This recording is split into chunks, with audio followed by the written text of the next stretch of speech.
quick video to show you guys what happened with the storm last night. This poor property owner lost their gazebo. Their dog is excited and running rampant. And this just gives you an idea of what we experienced last night.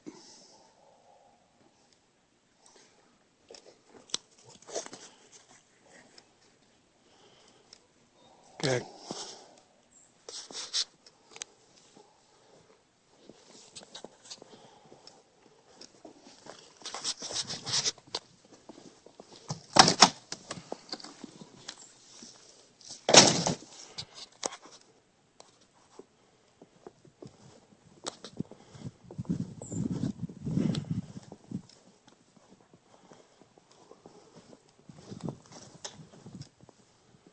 Here's the front. You can see the roofs are all covered with ice and snow, and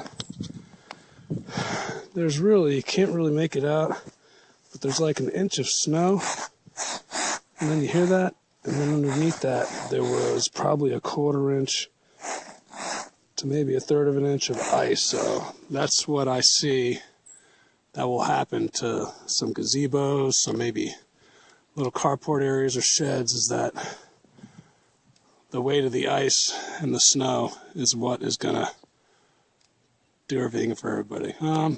This is Darren Canavan, the prop man, just giving you a quick update here in Jacksonville, North Carolina, with Canavan Realty. Hey, take care. Bye.